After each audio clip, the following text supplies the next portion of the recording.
Billionaire pretends to be blind. What his fiancée did when she thought he couldn't see broke him. The room went silent. It was a cold, heavy silence. Anthony sat on the edge of the hospital bed, his eyes covered with thick white bandages. His heart felt like it had stopped beating. Blind? Forever? He was a billionaire, one of the most powerful men in the city. He had cars, mansions, and a business empire. But what was the point of all that money if he lived in darkness? But what broke Anthony wasn't the darkness. It wasn't the doctor's words. It was what happened next. "Oh my God. My poor baby," his fiancée Linda cried out. Her voice was shaking. It sounded like she was in terrible pain. She rushed to his side and grabbed his hand. "Doctor, are you sure? Is there nothing we can do? I will pay anything." "Oh my God. My poor baby," his fiancée Linda cried out. Her voice was shaking. It sounded like she was in terrible pain. She rushed to his side and grabbed his hand. "Doctor, are you sure? Is there nothing we can do? I will pay anything." Because Anthony wasn't blind. 1:15 through the tiny gap beneath his bandages, looking down at an angle he could see. And what he saw made his blood turn to ice. While Linda was crying out in a sad voice, her face was not sad. She was smiling. It was a wide, wicked smile. She looked over Anthony's shoulder at the tall man standing by the door, Anthony's personal lawyer, Mark. Linda winked at Mark.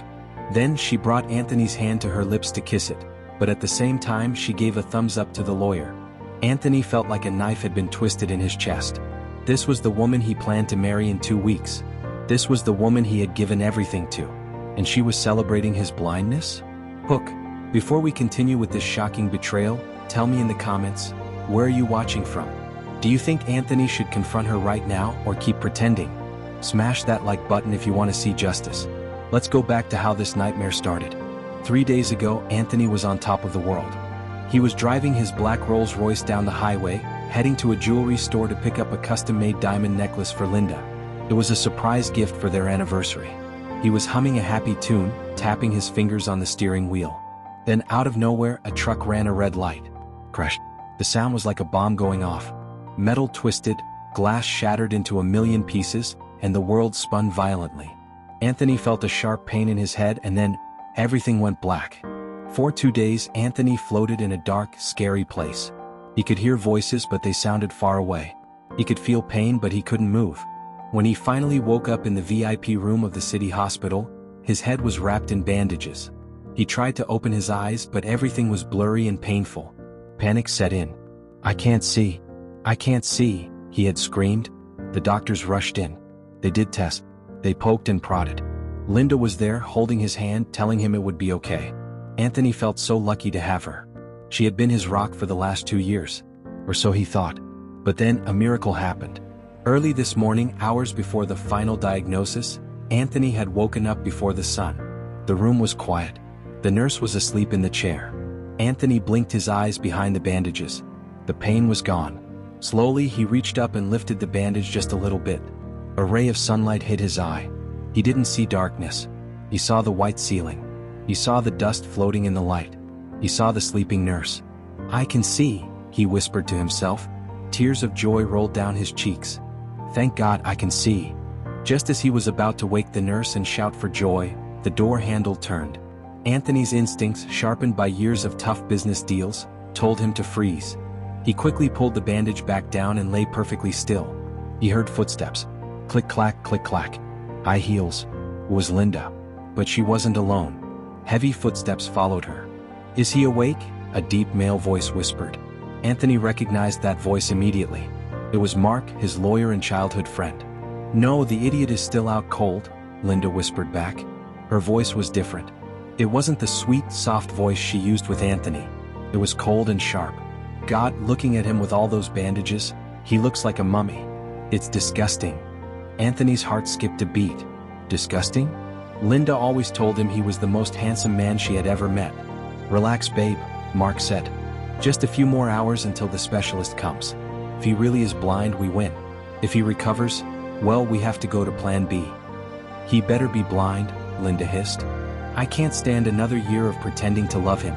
He is so boring, Mark. All he talks about is business and charity. I just want the money." Under the sheets, Anthony's hands curled into fists.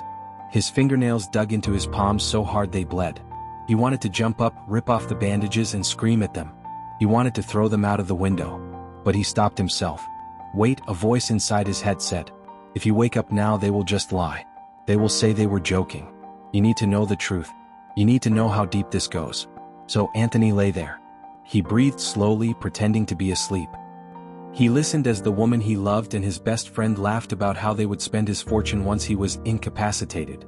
Now, back in the present moment, the specialist doctor, who didn't know about Anthony's morning miracle, delivered the news. Permanent blindness. Linda was still holding his hand, crying those fake tears. Oh, Anthony, my poor love. Don't worry, I will be your eyes. I will take care of everything. The business, the bank accounts. I will handle it all for you. I bet you will, Anthony thought bitterly. Can I have a moment alone with him? Linda asked the doctor. Of course, the doctor said. He needs rest. The doctor left. The room was quiet again. Anthony waited. He kept his head down, looking defeated, acting the part of the broken, blind billionaire. Baby, Linda cooed, stroking his arm. I know this is hard, but we are strong. We will get married just like we planned next week. Nothing changes. Thank you, Linda, Anthony said.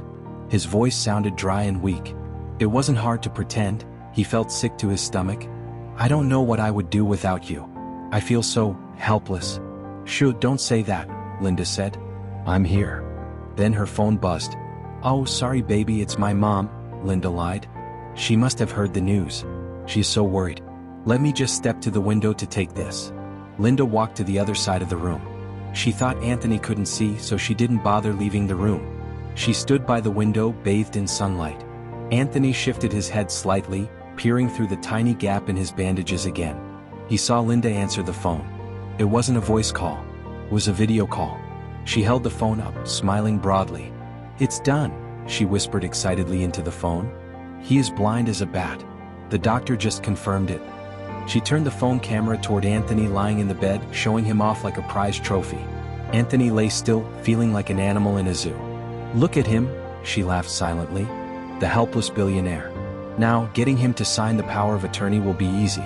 I'll tell him it's just insurance papers. On the screen of her phone, Anthony could faintly see a man's face. It was Mark again. Mark blew a kiss to Linda through the screen. Linda caught it and pretended to put it in her pocket. I'll bring him home tomorrow, Linda said.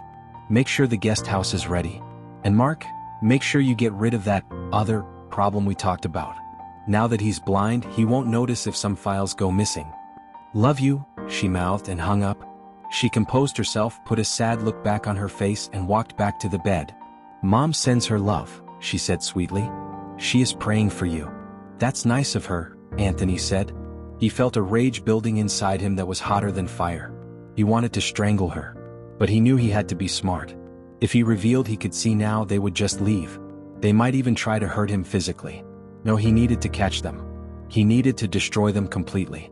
You want to play a game, Linda? Anthony thought. Okay, let's play. You think I am blind? I will show you what true darkness looks like. The next morning, Anthony was discharged. Linda helped him get dressed. She picked out his clothes, a mismatch of a green shirt and brown trousers. You look handsome, baby, she lied. She was making him look like a clown on purpose. As they walked out of the hospital, Anthony leaned heavily on her, tapping a white cane the hospital had given him. He stumbled on purpose, bumping into the door frame. Oops. Careful. Linda laughed. It wasn't a kind laugh. It was a mocking giggle. They got into the car. Mark was driving. I thought I would drive you home myself, seeing as Linda is so emotional, Mark said smoothly. Thank you, Mark, Anthony said. You are a true friend. He saw Mark smirk in the rearview mirror. The ride to Anthony's mansion was quiet. Anthony sat in the back, his eyes hidden behind dark sunglasses that covered his bandages. He watched the city pass by. He looked at the streets he used to rule. Now he was seeing his life from a whole new perspective. When they arrived at the mansion, the staff was waiting. The maids, the chef, the gardener. They all looked sad. They loved Anthony. He had always been kind to them, paying for their children's school fees and helping them when they were sick. Welcome home, sir, the head maid Mrs. P said. Her voice was thick with tears. Thank you, Mrs. P, Anthony said. I'm happy to be home. All right, give him space, Linda barked, shooing the staff away like stray dogs. He needs rest, not your pity. Go back to work. She led Anthony to the living room and sat him down in his favorite leather armchair. "I'm going to get you some water," she said. "Mark, stay with him." Linda went to the kitchen. Mark sat on the sofa opposite Anthony. Anthony could feel Mark's eyes on him. He could feel the arrogance radiating from the man. "So, Anthony," Mark said, his voice casual. "Blindness? That's tough. I guess you won't be able to review the quarterly reports for the company this week, huh?" "I guess not," Anthony said softly. "I can't read anything." "Don't worry," Mark said. "I can sign them for you. If you trust me." "I trust you with my life, Mark," Anthony said. "I wouldn't trust you with a penny," he thought. Linda returned with the water. "Here you go, baby." She handed him the glass. Anthony took a sip. "Oh, I almost forgot," Linda exclaimed. "Anthony, since you can't see, we need to make the house safe for you. I was thinking, maybe we should move you to the guest room downstairs? The stairs are too dangerous for you now." Anthony froze. The guest room? It was small, isolated, and far away from his master bedroom where he kept his safe and his private documents. "But I love our room," Anthony said. "I know the layout perfectly." "Don't be difficult, Anthony," Linda snapped. Her tone was harsh. She realized her mistake and softened her voice. I'm just scared you will fall. Please? For me?" "Okay," Anthony sighed. "For you." "Great." Linda clapped her hands. "I'll go move your things. Mark, help me." They left Anthony alone in the living room. Or so they thought. Anthony waited 10 seconds, then he stood up. He took off his shoes so he could walk silently. He moved like a ghost across the expensive Persian rug. He crept toward the hallway that led to the master bedroom. He needed to hear what they were doing. As he got closer to the bedroom door, he heard the sound of drawers being ripped open. He heard papers being shuffled. "Where is it?" Mark's voice was frantic. He said the black ledger was in the top drawer. "Keep looking," Linda whispered. "That ledger has the codes to his offshore accounts. If we get that, we don't even need to wait for the wedding. We can drain the accounts tonight." Anthony's blood ran cold. The black ledger. It contained everything. His life's work. Billions of dollars. "Found it." Mark cheered. Anthony peeked around the doorframe. He saw Mark holding the black book in the air triumphantly. Linda squealed and jumped into Mark's arms. They kissed, a long, passionate kiss right in the middle of Anthony's bedroom, surrounded by photos of Anthony and Linda on the walls. But that wasn't the worst part. Linda pulled away from the kiss and looked at the ledger. "Perfect," she smiled. Then she looked at a bottle of pills sitting on Anthony's nightstand. It was his heart medication. She picked up the bottle and rattled it. "You know, Mark," she said thoughtfully, "if a blind man accidentally took too many of these, it would look like a tragic mistake. His heart is already weak from the stress of the accident." Mark looked at her, a dark grin spreading across his face. "Are you suggesting we speed up the timeline?" Linda opened the bottle and dumped a handful of pills into her hand. "I'm just saying, why wait for the wedding? If he dies tonight, I'm still the fiancé. I still get everything in the will. And we save money on the ceremony." She looked toward the door, staring right at where Anthony was hiding. Anthony pulled his head back just in time, his heart hammering against his ribs like a trapped bird. "Let's go give him his medicine," Linda giggled. Cliffhanger. Anthony scrambled back to the living room, putting his shoes back on with shaking hands. He sat down just seconds before they walked in. Linda was holding the glass of water and the lethal dose of pills. "Anthony, baby," she said, her voice dripping with fake sweetness. "It's time for your heart medication. Open wide." She held the pills to his lips. Anthony could see them through his dark glasses. There were 4 pills. His normal dose was 1. If he took them, his heart would stop within the hour. If he refused, she would know he knew. The pills touched his lips. What is Anthony going to do? Should he swallow them and try to spit them out later? Or should he knock them away and reveal his secret? This is a life or death moment. The pills touched his lips. They were cold and chalky. Anthony's heart hammered against his ribs like a bird trapped in a cage. He could see them through the dark tint of his glasses, 4 small white circles of death. If he swallowed them, his heart would stop within an hour. The doctors would call it a tragic complication from the accident. Linda would cry at his funeral, looking beautiful in black, while Mark stood behind her, counting Anthony's money. He had a split second to decide. "Open up, sweetie," Linda cooed, her voice sickly sweet. "It will make you feel so much better." Anthony let his mouth open slightly, but as Linda moved her hand closer to push the pills in, he jerked his head violently to the left. He let out a loud, strangled gasp as if he was having a sudden spasm of pain. His arm flew up, seemingly out of control, and smashed into Linda's hand. Smack. The pills went flying. They scattered across the expensive marble floor, rolling under the sofa and the armchair. "Oh no!" Anthony cried out, grabbing his chest. "My chest. A cramp. It hurts." He flailed his other arm, knocking the glass of water out of Linda's other hand. The glass shattered on the floor, splashing water all over Linda's designer heels. "You clumsy idiot!" Linda shrieked, jumping back. Her mask of kindness slipped for a second. "Look what you did." Anthony curled into a ball on the chair, breathing heavily. I'm sorry, a sharp pain, it just hit me." Mark rushed over, but he didn't check on Anthony. He got down on his hands and knees, frantically searching for the pills. "Linda, we need those. If the maid finds 4 heart pills under the couch, she might ask questions." "I know that, Mark," Linda hissed. She looked down at Anthony with pure hatred in her eyes. Anthony saw it. He saw the way her lip curled in disgust. She didn't care that he was in pain, she only cared that her plan had failed. "Anthony," Linda said, forcing her voice back to a calm tone, though it was shaking with rage. "You made a big mess. Are you okay?" "I think so," Anthony whispered, clutching his chest. I felt a sharp stab. Maybe I don't need the pills right now. I feel a bit dizzy." Mark stood up, holding the dirty pills in his palm. He looked at Linda and shook his head slightly. "Not now," his eyes said. "Too risky to force him." "Fine," Linda sighed. "No pills for now. But you need to rest. And you can't stay here. You're too clumsy, Anthony. You're going to break everything in this house." She grabbed his arm, her grip tight and painful. "Mark, help me get him to the guest room downstairs. The one in the basement. It's safer for him there. Less furniture to bump into." Anthony's stomach dropped. The basement guest room. It was barely a room. It was an old storage area that had been converted into a small bedroom for temporary staff. It had no windows, thick walls, and only one heavy door. It wasn't a room, it was a cell. "Is that necessary?" Anthony asked, trying to sound pathetic. "It's so dark down there. Damp." "You're blind, Anthony," Mark laughed cruelly. "Darkness is your new normal.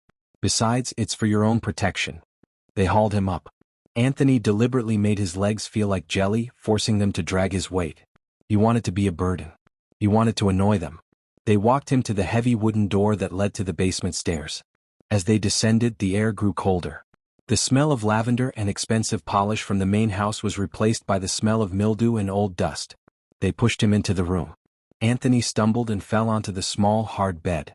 "Stay here," Linda ordered. "I'll bring you some food later. Don't try to leave. The stairs are steep and I don't want you falling and breaking your neck, yet." She slammed the door. Anthony heard the distinct click of a lock turning. He was a prisoner in his own home. Anthony lay on the bed for a long time, listening. He heard their footsteps fade away upstairs. He heard the distant murmur of their voices, likely arguing about the failed poisoning attempt. When he was absolutely sure he was alone, he slowly sat up. He took off the dark glasses and peeled back the bandage slightly. The room was dim, lit only by a single, flickering bulb on the ceiling. The walls were gray concrete. There was a small bathroom in the corner with a leaky sink. It was humiliating.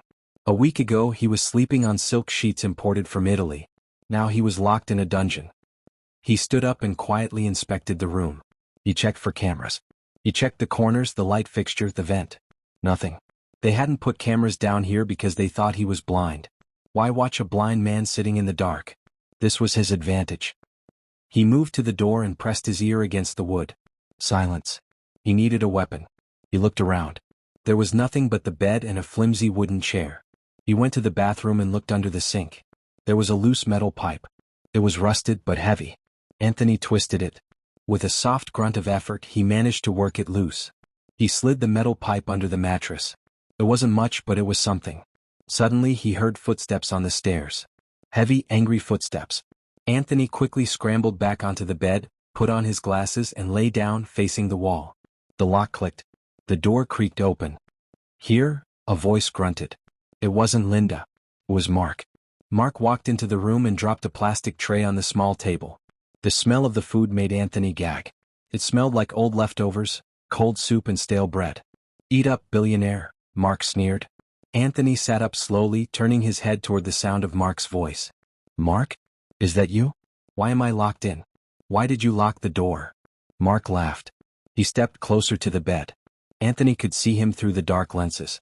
Mark was wearing one of Anthony's expensive watches, a gold Rolex that Anthony had left in the master bedroom. He was already stealing his things. We locked it for your safety, buddy, Mark said. You're confused. You're sick. We don't want you wandering around and hurting yourself. Mark leaned down, his face inches from Anthony's. Anthony could smell the alcohol on his breath.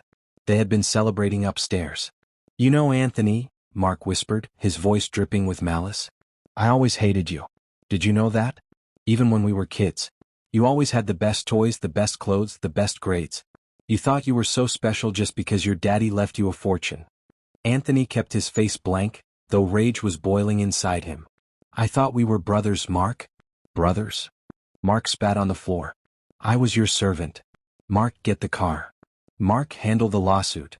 Mark, fix my mess. Well, look at us now. You're the helpless one. And I'm the one wearing the crown. Mark reached out and slapped Anthony across the face. It wasn't a hard slap, but it was disrespectful. It was a slap meant to humiliate. Anthony flinched, clutching his cheek. He wanted to leap up, drive his fist into Mark's jaw and break every tooth in his mouth. He imagined it vividly. But he held back. Not yet, he told himself. Let him get comfortable. Let him think he has won. Enjoy the soup, Mark said. It's dog food. Fitting for a blind dog. Mark turned and walked out, locking the door behind him. Anthony sat in the silence, his cheeks stinging. He looked at the tray of food. He didn't touch it. He knew better than to eat anything they gave him. Hours passed. Night fell. The basement got colder. Anthony shivered in his thin shirt. He curled up on the hard mattress trying to keep warm. Then a soft scratching sound came from the door. Scratch, scratch, scratch. It was quiet, tentative. Mr. Anthony? A voice whispered through the keyhole. Anthony's ears perked up. He knew that voice. It was Mrs. P, the head housekeeper. She had been with his family since he was a boy. She was like a second mother to him. Anthony rolled off the bed and crawled to the door. Mrs. P, he whispered back. Is that you? Oh, thank God, the old woman sobbed on the other side. They told us you were sleeping. They told us not to disturb you. But I saw them bring you down here like a sack of potatoes. I knew something was wrong.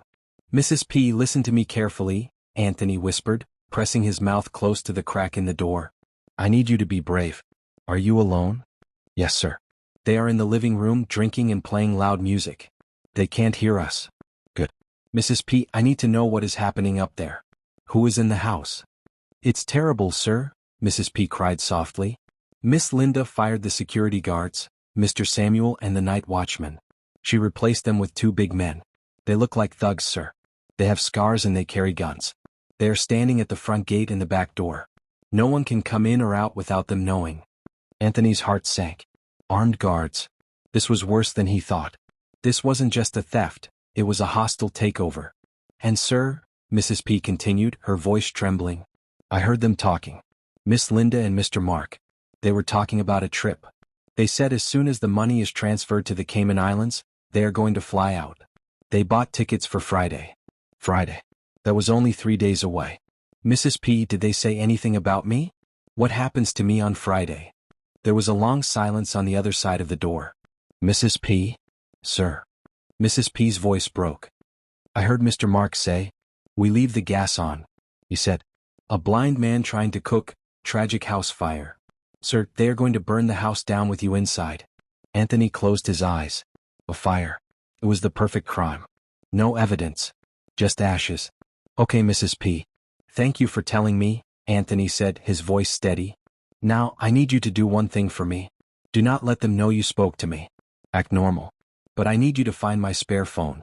It's in the library inside the hollowed-out book, The Count of Monte Cristo. Can you get it? The library is locked, sir. Mark has the key. He's using it as his office now. Damn it, Anthony cursed under his breath. But sir, Mrs. P whispered, I have my phone. I can slide it under the door. No. Anthony hissed. If they find you without a phone, they will know. It's too dangerous. Just keep your eyes open, Mrs. P. Be ready. When the time comes, I will need you to open this door. I will, sir. I pray for you. He heard her soft footsteps shuffle away. Anthony went back to the bed. He didn't sleep that night. He sat in the dark, plotting. Friday. He had 3 days to save his life and destroy them. The next morning the door opened with a bang. "Wakey wakey." Linda's voice rang out. Anthony rubbed his eyes, putting his sunglasses back on quickly. Linda walked in followed by Mark. Mark was carrying a stack of papers and a clipboard. "Good morning, darling," Linda said. She sounded remarkably cheerful. "We have some business to attend to." She pulled the wooden chair over to the bed and sat down. Mark stood over them like a vulture. "Anthony," Linda said, placing a hand on his knee.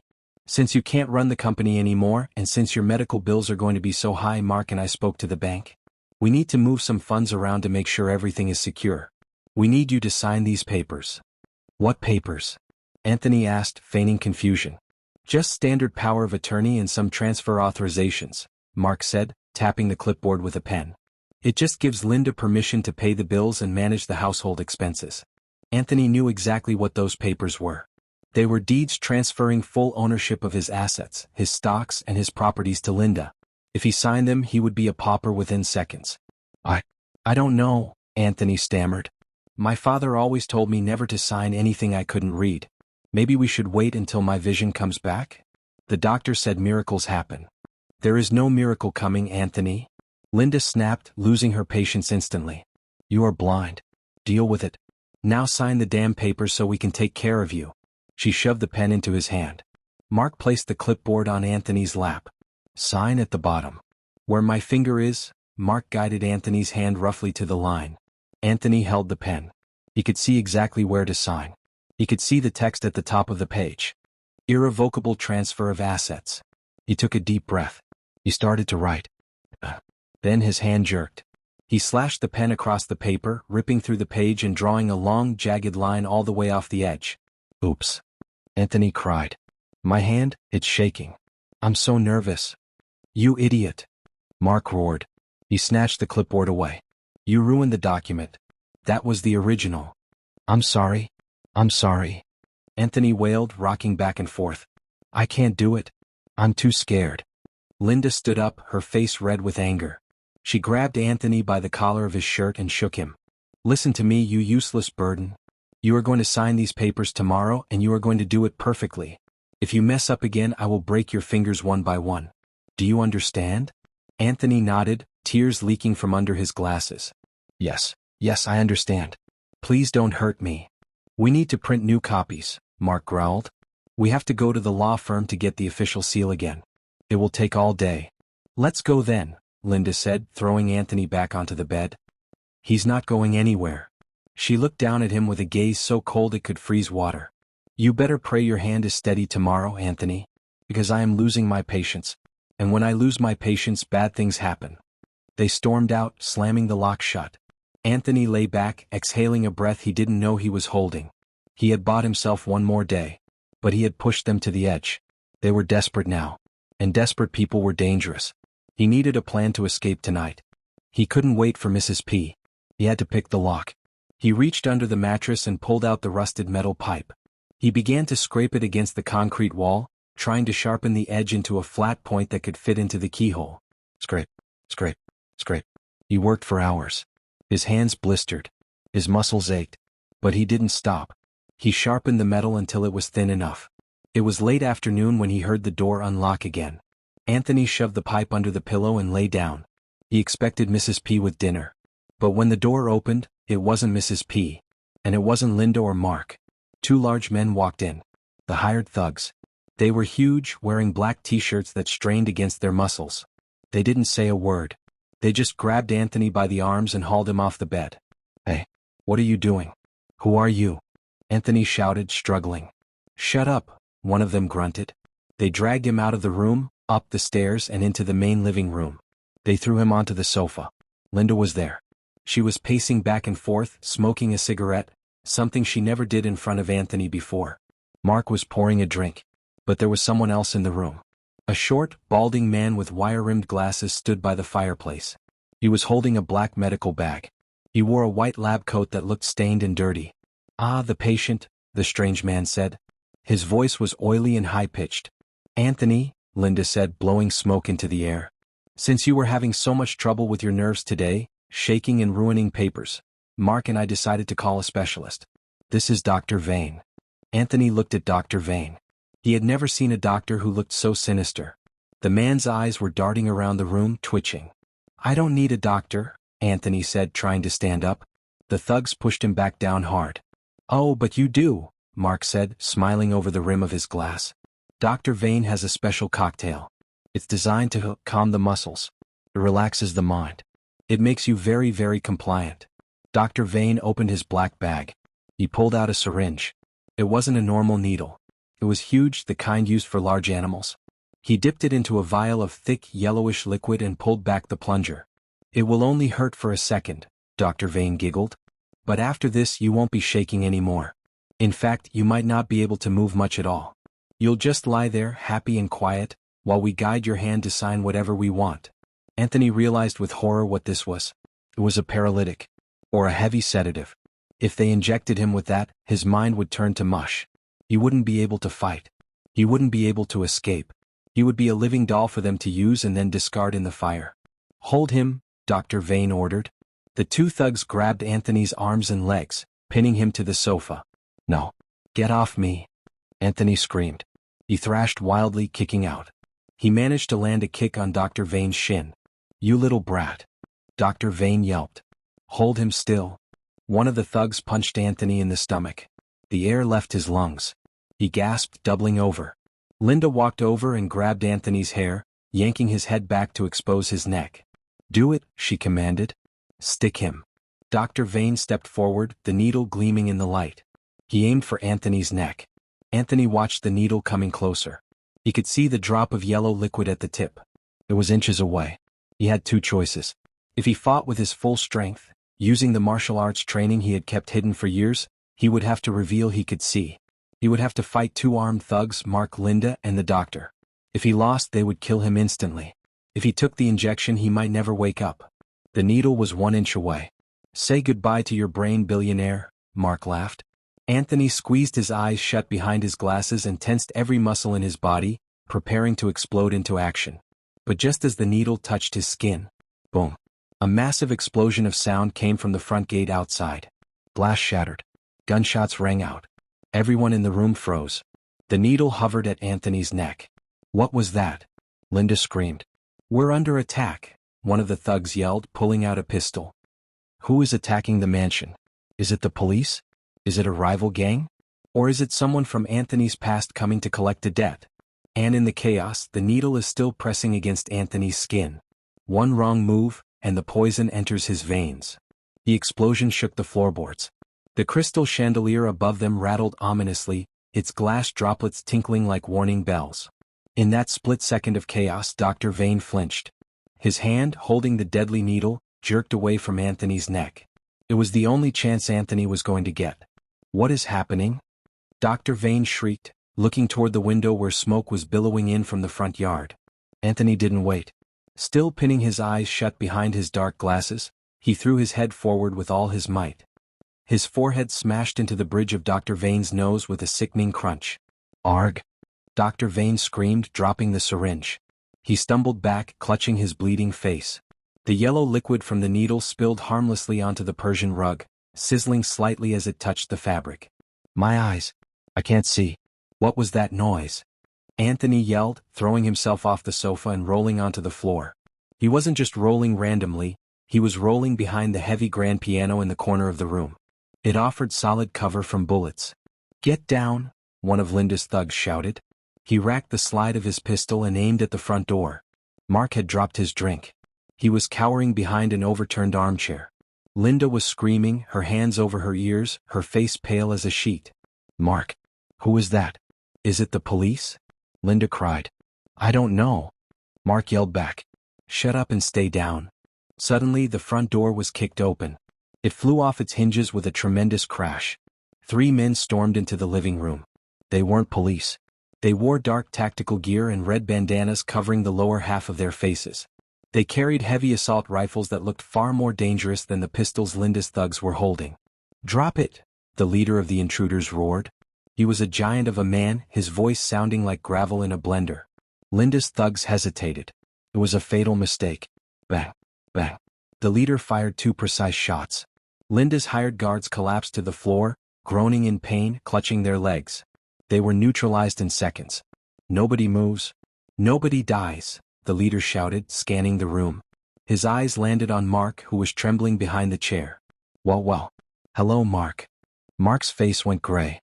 He slowly stood up, raising his hands in the air. Viper. I didn't know you were coming today. Viper. Linda gasped. She looked at Mark with horror. Mark, who is this? You said you handled your debts. I did. I was going to. Mark stammered. The man named Viper walked into the center of the room. He pulled down his red bandana to reveal a jagged scar running from his lip to his ear. He smiled, and it was a terrifying sight. Mark here likes to gamble, Viper said, his voice calm but deadly. He borrowed $5 million from my organization 3 months ago. He said he had a sure thing coming. He said he had a billionaire friend who was going to have an unfortunate accident. Viper kicked the shattered remains of the coffee table. Time is up, Mark. I want my money. Now. Anthony, hiding behind the piano, listened intently. So this was the truth. Mark hadn't just betrayed him for greed. He had betrayed him out of desperation. Mark was in debt to the most dangerous loan shark in the city. I have it. Mark cried, pointing a shaking finger at the safe on the far wall. Or, I will have it. We just need the codes. The billionaire, he is right here. We were just getting him to sign. Viper turned his cold eyes toward the sofa where Anthony had been. But the sofa was empty. Where is the blind man? Viper asked softly. Mark and Linda looked around frantically. He was just here. Linda screeched. He rolled off the couch. Find him, Viper ordered his men. If we don't get those codes, everyone in this room dies. Starting with the lady. He pointed his gun at Linda. Linda shrieked and scrambled backward, crawling on the floor like a crab. No. Don't shoot me. I'm just the fiancé. Mark did this. Shoot Mark. Linda begged. Anthony felt a wave of disgust so strong it almost made him vomit. This woman had claimed to love him for 2 years, and now she was throwing everyone under the bus to save her own skin. One of Viper's men started checking behind the furniture. He was getting closer to the piano. Anthony knew he couldn't stay there. If they found him hiding, they would drag him out and force him to open the safe. And since he was supposed to be blind, he couldn't just type in the code. He would have to fake fumbling with it, and Viper didn't look like a man with patience. Anthony saw a side door to his left. It led to the kitchen corridor. It was open just a crack. He waited for the thug to look under the sofa. While the man's back was turned, Anthony silently slipped off his shoes. He held them in his hand. He needed to move silently. He threw one of his shoes across the room toward the broken window. Thud. Over there. By the window, the thug shouted, spinning around. All the gunmen turned their weapons toward the window. In that second of distraction, Anthony moved. He didn't crawl. He stayed low and lunged through the side door, slipping into the dark corridor. He moved with the grace of a panther, silent and fast. He made it into the kitchen. His heart was racing.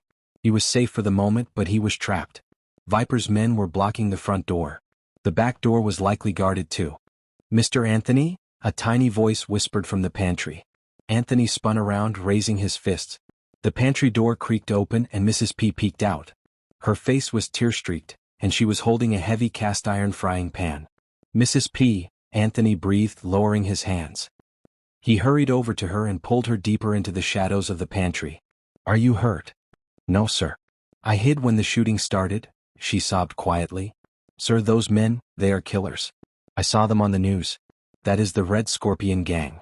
I know, Anthony whispered. Listen to me, Mrs. P. We need to get out of here. Is the back door clear? No, sir. I looked out the window. There is a man with a machine gun standing by the pool. Anthony cursed silently. They were surrounded.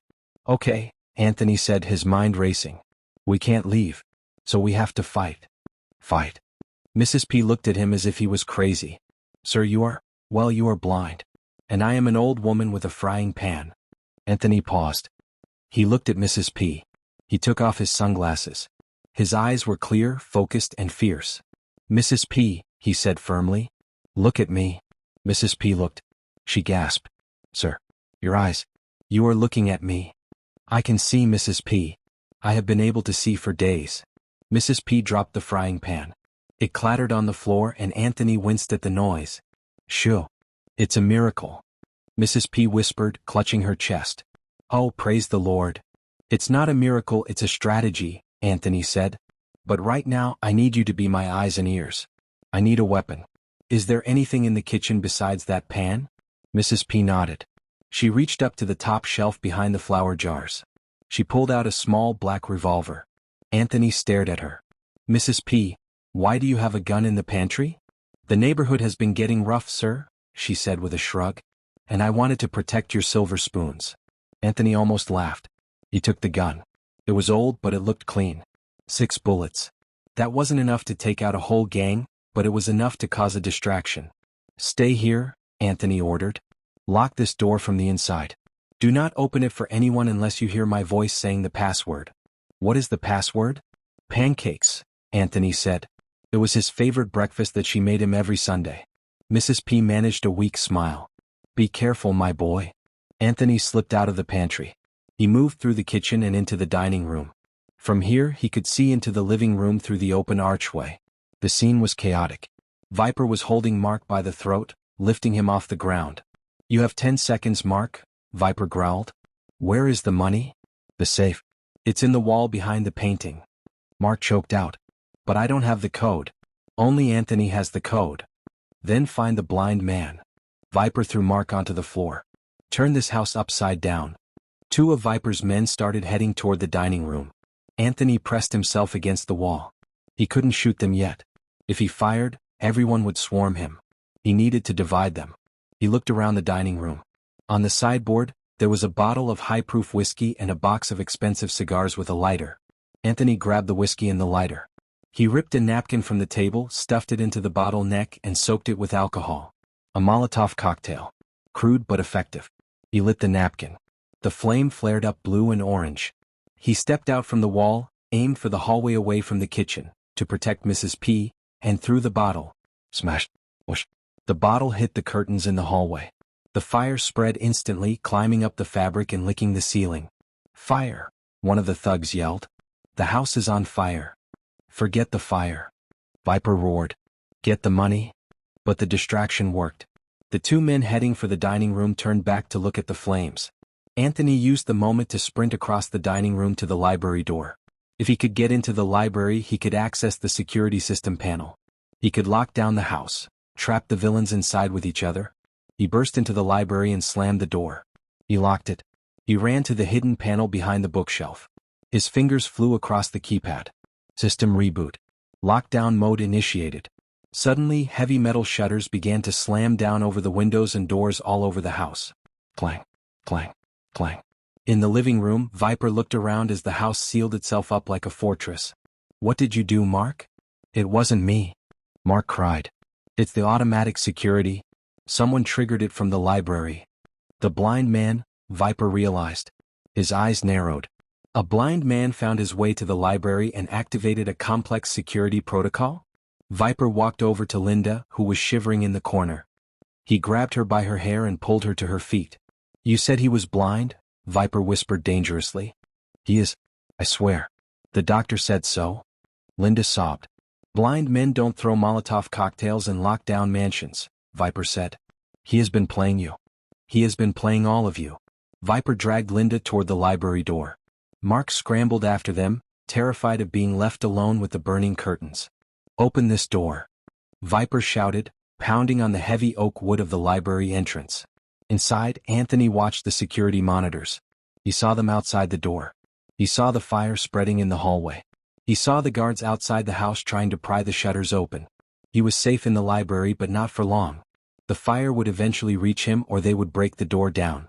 Anthony. Linda screamed from the other side of the door. Anthony, please. Open the door. They are going to kill me. Anthony looked at the screen. Viper had his gun pressed to Linda's temple. Anthony, I know you can hear me. Linda cried. I'm sorry. I'm so sorry. I love you. Please save me. Anthony picked up the intercom microphone on the desk. He pressed the button. His voice boomed into the living room speakers, amplified and deep. You don't love me, Linda, Anthony's voice echoed through the house. You love the money. And you were going to kill me for it. Linda's eyes went wide. She looked at the speaker on the wall. Anthony? I can see you, Linda, Anthony continued. I saw you wink at Mark in the hospital. I saw you try to poison me. I saw you sign those papers. I saw everything. There was a moment of stunned silence in the living room. Mark looked like he was going to faint. Linda looked like a ghost. He can see, Mark whispered. He knew the whole time. Viper laughed.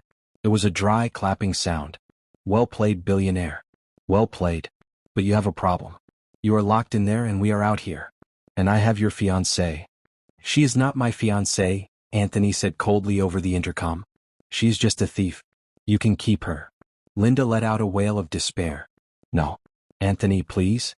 However, Anthony said, I do want my house back. And I want you out of it. Open the safe, Viper shouted at the speaker. Give me the 5 million Mark owes me and I will leave. I will even leave the girl and the lawyer for you to deal with. But if you don't. Viper reached into his pocket and pulled out a grenade. He held it up to the security camera so Anthony could see it. If you don't open that door and that safe in 10 seconds, Viper said, pulling the pin, I will blow this door off its hinges. And then I will burn this whole place down with everyone inside. Including your little housekeeper I saw running to the pantry. Anthony's blood froze. Viper knew about Mrs. P. If Anthony stayed in the library, Mrs. P would die in the fire or the explosion. If he opened the door, he would be facing 5 heavily armed men with only one small revolver with 6 bullets. 10. Viper began to count. 9. Anthony looked at the gun in his hand. He looked at the monitor showing Mrs. P hiding in the pantry, clutching her frying pan. 8. He couldn't let Mrs. P die. He had to go out there. But if he went out there, he needed an edge. He needed a distraction bigger than a fire. 7. Anthony looked at the main power breaker panel in the corner of the library. If he pulled the master lever, he could cut the lights to the entire house. The shutters would stay locked, plunging the house into absolute pitch-black darkness. And in the darkness, the man who had pretended to be blind for a week, the man who had learned to navigate his home by sound and touch, would finally have the advantage. 6. Anthony walked to the power box. He gripped the heavy red lever. 5. Get ready for the dark, Linda, Anthony whispered. 4. Clack. Anthony pulled the lever. Cliffhanger, the lights in the mansion died instantly. The security monitors went black. The fire in the hallway provided only a faint, flickering orange glow, casting long, terrifying shadows. In the living room, screams erupted. I can't see, Mark yelled. Where is he? Viper shouted. Shoot anything that moves. Anthony opened the library door and stepped into the pitch-black chaos. He raised his revolver. The hunt was on. Darkness was heavy. It wasn't just the absence of light, it was like a thick blanket that suffocated everything in the room. When Anthony pulled that lever, the mansion didn't just go dark, it disappeared. I can't see. Who turned out the lights? Mark screamed. His voice cracked with pure terror. Shut up. Viper roared. Stay back to back. He is in the room with us. In the pitch black, the only light came from the hallway where the curtains were still burning. The orange flames licked at the ceiling, casting long dancing shadows that looked like monsters on the walls. The air was filling with thick, gray smoke. Anthony stood by the library door. He didn't move. He didn't breathe. He closed his eyes. For the past week, he had practiced walking through this house without sight. He knew that the rug in the living room had a fringe that could trip you. He knew the third floorboard near the fireplace squeaked. He knew that the air conditioner hummed louder near the kitchen. He was the master of this domain. They were just intruders. Anthony? Linda's voice trembled in the dark. Baby, please. I'm afraid of the dark. You know I'm afraid of the dark. You should be afraid of me, Anthony whispered. He threw his voice, making it sound like it came from the ceiling. Bang. Bang. Viper fired 2 shots at the ceiling. Plaster rained down. Stop shooting, you fool. Mark yelled. You'll hit us. Anthony moved. He took off his shoes completely now, moving in his socks. He slid across the floor, low to the ground. He could hear the heavy breathing of one of Viper's thugs to his left. The man was panting, sweeping his machine gun back and forth. Anthony reached out and found the cold metal leg of a heavy statue, a bronze lion he had bought in Kenya. He waited. The thug took a step forward. Crunch. He stepped on broken glass. Anthony lunged. He didn't use his gun. He swung the heavy bronze lion statue with all his strength. Thud. The statue connected with the thug's head. The man dropped like a sack of potatoes, his gun clattering to the floor. Man down. Man down, another thug shouted. Where is he? He's a ghost. Mark cried. We have to get out of here. No one leaves until I get my money. Viper screamed. He pulled out a flashlight and clicked it on. The beam cut through the smoke like a lightsaber. It swung wildly around the room. It illuminated the overturned furniture, the shattered glass, and the unconscious thug on the floor. But it didn't find Anthony. Anthony had already rolled behind the grand sofa. Viper shone the light on Mark. Mark was huddled on the floor, clutching his briefcase. Mark, get up. Viper ordered. Go check the safe. Use your phone light. I can't, Mark whimpered. The fire? It's getting closer to the safe. It was true. The fire from the hallway had spread. The wallpaper in the living room was starting to curl and blacken. The heat was rising. Go. Viper pointed his gun at Mark. Mark scrambled up, fumbling for his phone. He turned on the weak flashlight app and stumbled toward the wall safe. Anthony watched him from the shadows. He raised his revolver. He could shoot Mark right now. It would be easy. But death was too easy for Mark. Instead, Anthony picked up a heavy crystal vase from the side table. He tossed it high into the air toward the opposite corner of the room. Crash. The vase shattered against the wall. Viper spun around, aiming his flashlight and his gun at the sound. There. He opened fire. The machine gun roared, tearing up the wall and the expensive paintings. Wait. Don't shoot. Mark screamed. But it was too late. In his panic, Viper had sprayed bullets across the room. One of the bullets hit Mark in the leg. Ah. Mark fell to the ground, clutching his thigh. You shot me. Viper, you shot me. Get out of the way then. Viper snarled. He didn't care. Mark was just a pawn to him. Linda saw her chance. With Viper distracted and Mark bleeding on the floor, she tried to run. She scrambled toward the front door, forgetting that the metal security shutters were down. She clawed at the metal. Let me out. Help. Police. Anthony moved again. He crept up behind Viper's last standing thug. This man was big, standing guard near the kitchen entrance, near Mrs. P. Anthony couldn't risk a fist fight with this giant. He crept closer. The fire was roaring louder now, masking the sound of his footsteps. He pressed the barrel of his revolver against the back of the thug's head. Drop it, Anthony whispered. The thug froze. He started to turn. Click. Anthony cocked the hammer. The thug dropped his rifle. Don't shoot. Get on your knees, Anthony commanded. The thug knelt. Anthony struck him hard on the temple with the butt of the gun. The man slumped forward, unconscious. Now it was just Viper, Linda, and the bleeding Mark. Two down, Anthony's voice echoed from the smoke. Just you left, Viper. Viper spun in a circle, his flashlight beam shaking. Show yourself. Coward. Coward? Anthony laughed. It was a cold, hard sound. I'm not the one holding a woman as a human shield. I'm not the one shooting his own partners. I will burn this house down with you in it. Viper yelled. The house is already burning, Viper, Anthony said calmly. Can't you smell the smoke? The exits are sealed. The fire department is on the way, but they won't get in through these shutters in time. We're all going to cook. Unless what? Viper demanded. Unless you drop the gun and kick it over to me. Then I will unlock the shutters. Viper hesitated. He looked at the fire. The flames were now eating the curtains in the living room. The heat was intense. Sweat poured down his face. Okay, Viper said. Okay, you win. I'm putting the gun down. Viper slowly bent down and placed his machine gun on the floor. He raised his hands. Kick it away, Anthony ordered from the dark. Viper kicked the gun. It slid across the floor, disappearing under a chair. Now open the door. Viper yelled. Anthony stepped out from behind the pillar. The flickering firelight illuminated his face. He looked battered, his shirt torn, soot on his cheeks. But he looked strong. He held his revolver steady, aimed right at Viper's chest. Mrs. P. Anthony shouted. Are you okay? I am here, sir. Mrs. P's voice came from the kitchen. I have the frying pan. Stay back, Mrs. P, stay low. Anthony walked toward Viper. On your knees, Viper. Hands behind your head. Viper smiled. It was a slow, ugly smile. You think you're smart, billionaire. You think you have checked all the angles. I have the gun, Anthony said. I make the rules. Do you? Viper chuckled. You forgot one thing. I never work alone. Suddenly, a shadow moved behind Anthony. Anthony spun around, but he was a fraction of a second too late. Linda. She had picked up a heavy piece of firewood from the fireplace. With a scream of pure rage, she swung it. Crack.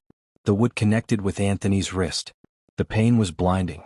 His revolver flew out of his hand and skidded across the floor, sliding right into the burning fireplace. "No!" Anthony shouted, clutching his broken wrist. Linda stood there, panting, her eyes wild. She looked like a demon in the firelight. "You think you can ruin me?" she screamed. "I spent 2 years on you. 2 years listening to your boring stories. 2 years pretending to love you. I earned this money." She looked at Viper. "Kill him." I knocked the gun away. "Kill him now." Viper laughed.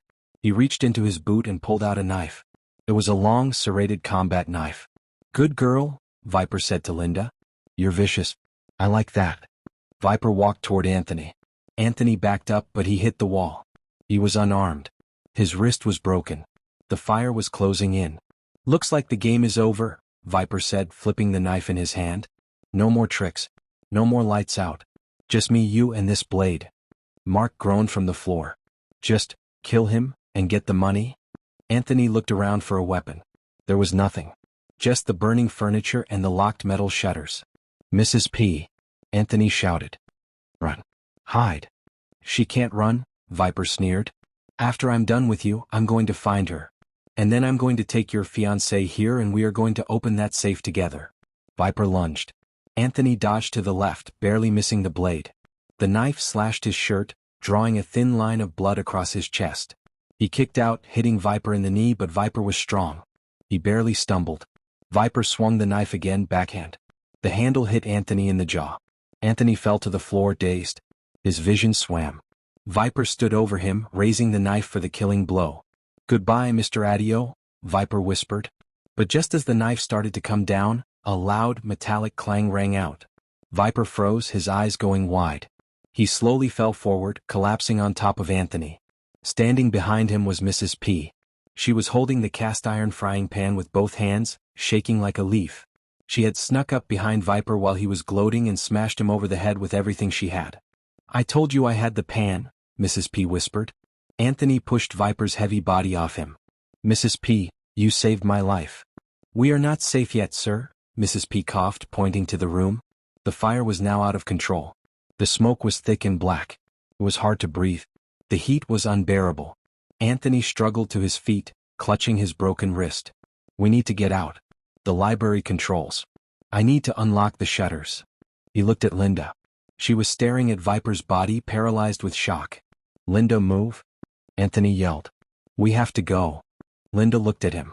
Then she looked at the safe on the wall. The fire had burned away the painting covering it. The metal door of the safe was glowing red hot. "The money?" Linda whispered. "The ledger." She ran toward the safe. "Linda, no. It's too hot." Anthony screamed. "I need it." Linda shrieked.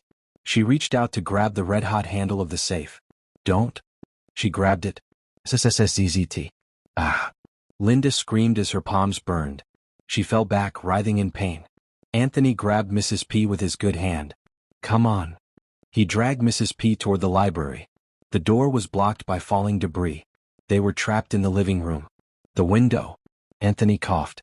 "We have to break the shutter." "It's steel, sir," Mrs. P cried. "The grenade," Anthony said, remembering. Viper had a grenade. He didn't use it. Anthony searched Viper's body. He found it. A small, round, deadly metal ball. "Mrs. P, get behind the sofa with Mark," Anthony ordered. He dragged the moaning Mark behind the overturned couch. Linda was still screaming by the wall, staring at her burned hands. "Linda, get down," Anthony yelled. He didn't wait for her to listen. He pulled the pin on the grenade. He threw it at the metal shutter covering the main window. "Cover your ears." Boom. The explosion was deafening. It blew the metal shutter outward, tearing a jagged hole in the steel barricade. Fresh, cool night air rushed in, feeding the fire even more. "Go. Go." Anthony pushed Mrs. P toward the hole. She climbed through the twisted metal. Anthony grabbed Mark by the collar and dragged him. He shoved Mark through the hole. "Police are out there. Good luck explaining this." Then Anthony turned back for Linda. The roof was groaning. A beam was about to fall. "Linda," he shouted. "Come on." Linda looked at him. Her hands were blistered. Her face was soot-stained. She looked at the safe, then at Anthony. She stood up. But she didn't walk toward him. She walked backward toward the kitchen. "Linda, The exit is this way.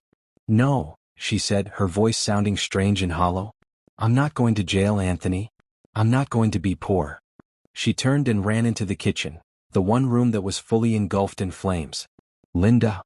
Anthony tried to run after her, but the ceiling collapsed between them. A wall of fire separated them. She was gone. Anthony turned and dove through the hole in the window, landing on the grass outside just as the living room roof caved in. He rolled onto the wet grass, gasping for air. Mrs. P was beside him, crying. Mark was lying nearby, groaning in pain as police sirens wailed in the distance. Anthony lay on his back watching his mansion, his empire, burn to the ground. The orange glow lit up the night sky. He had lost his house. He had lost his money in the safe. He had lost the woman he thought he loved. But he was alive. And he could see. Sir, Mrs. P wept. Everything, it's all gone. Anthony sat up. He wiped the blood from his chest and the soot from his eyes. He looked at the fire with a strange calmness. No, Mrs. P, Anthony said. The lies are gone. The poison is gone. He looked at her and managed a small, painful smile. We can rebuild a house. But we couldn't rebuild a life built on lies. Blue and red lights flashed against the trees. The police were here. Anthony stood up, helping Mrs. P to her feet.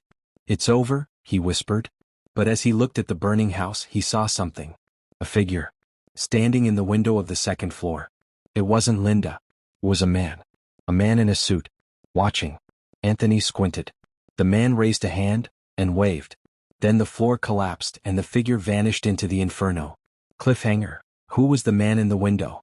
Was it a ghost? Or was there someone else in the house? The mastermind behind Viper and Mark? Anthony thought he had won, but as the police slap handcuffs on Mark, Anthony realizes that this game might be much bigger than he thought.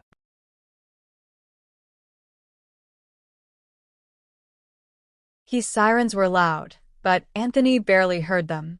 He sat on the back of an ambulance, a thick orange blanket wrapped around his shoulders. The paramedics were bandaging his broken wrist and cleaning the cut on his chest. Mrs. P sat next to him, holding a cup of hot tea, with shaking hands. She looked small and frail, but Anthony knew the truth. She was a warrior. She had taken down a gang leader with a frying pan. "Drink, sir," Mrs. P whispered. "It will help with the shock." Anthony took a sip. His eyes were fixed on the smoking ruins of his mansion. The roof had completely collapsed. The walls were black skeletons reaching up into the night sky. The fire department was spraying water on the last of the flames, creating clouds of white steam. Police officers were everywhere. They had arrested Viper's surviving thugs. Mark was being dragged toward a police car. He was limping from the bullet wound in his leg, crying like a baby. "It wasn't my idea," Mark screamed as they shoved him into the back seat. "Viper made me do it. Linda made me do it. I'm innocent." Anthony walked over to the police car. The officer tried to stop him, but Anthony raised his good hand. "I need to speak to him." The officer nodded and stepped back. Anthony leaned down to the window. Mark looked up, his face pale and sweaty. "Anthony," Mark begged. "Please, tell them. We are friends. I was trying to save you. The pills. I knocked them out of Linda's hand. Remember?" Anthony stared at him. He didn't feel anger anymore. He just felt pity. "You didn't knock them out of her hand, Mark." "I did," Anthony said quietly. "And you aren't my friend. You are a gambler who sold me for $5 million. "No." "It wasn't just the money," Mark shouted, his eyes darting around wildly. "It was him. He made me do it. The man in the window. He said if I didn't help him take your company, he would kill me." Anthony froze. "Who? Who is the man in the window?" "Your uncle," Mark sobbed. "Uncle Marcus. He's been jealous of you since your father died. He organized everything. He hired Viper. He was upstairs watching. He wanted to see you die." Anthony stepped back as if he had been punched. Uncle Marcus. The man who had taken him to baseball games. The man who sat on the board of his company. The man Anthony trusted to run the business while he was blind. "Check the ruins," Anthony shouted to the fire chief. There was someone on the second floor.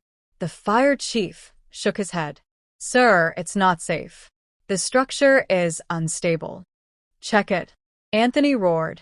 Half an hour later, the firefighters came out carrying a body bag. They laid it on the wet grass. Anthony walked over. The chief unzipped the bag just a little. It was Uncle Marcus.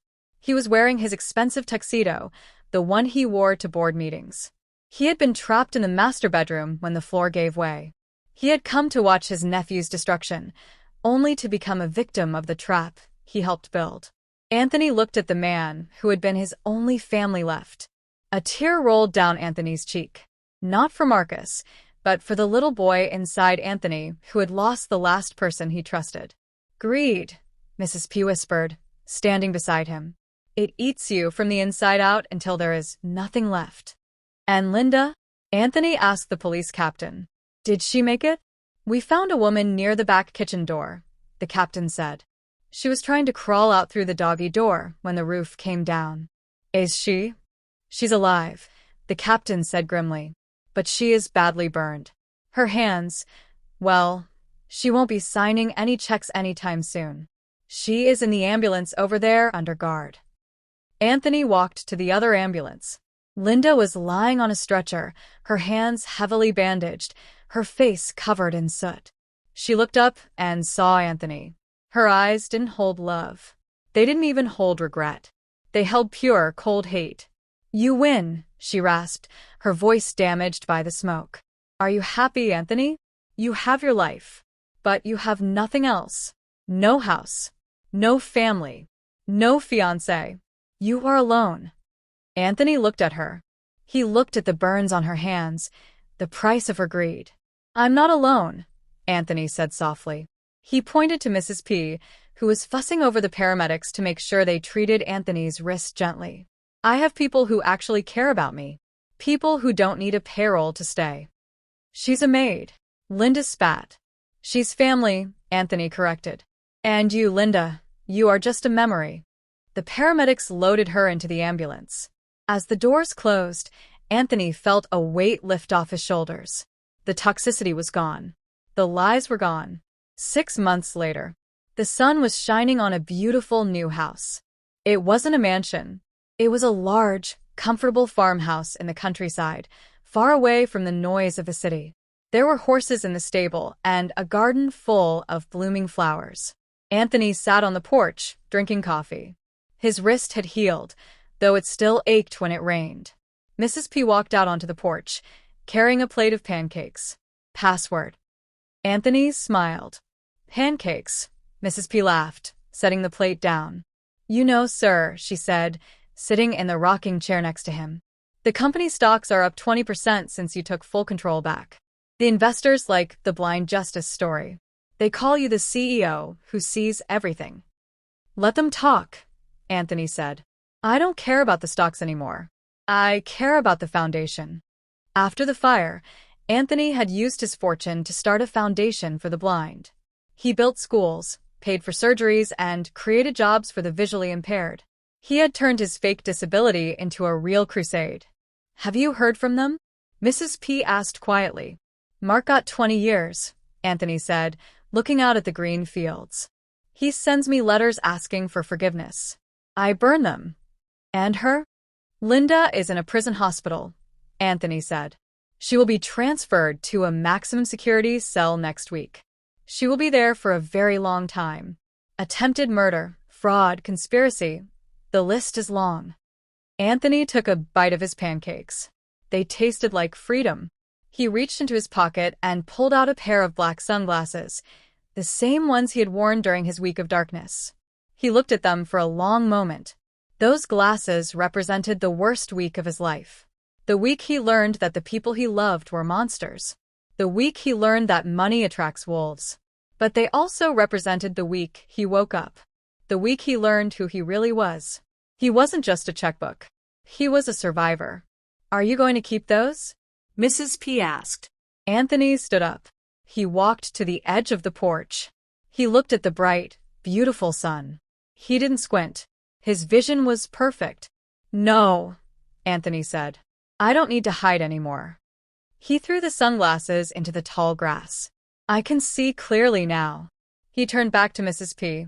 Now, Mrs. P, I believe you promised to teach me how to bake that apple pie today.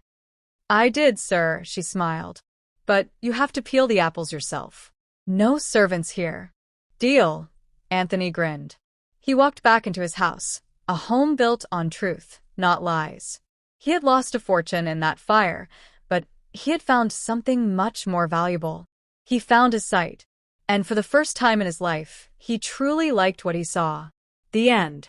Thank you for watching this incredible journey of betrayal and justice. Did you enjoy the story of Anthony, the billionaire who saw the truth? If this story kept you on the edge of your seat, please show some love. Red circle subscribe to the channel right now to support our growth. Thumbs up like this video if you are Team Anthony. Bell turn on notifications so you never miss our next amazing story. Tell us in the comments, do you think Linda deserved forgiveness, or did she get exactly what she deserved? We want to hear from you. See you in the next story.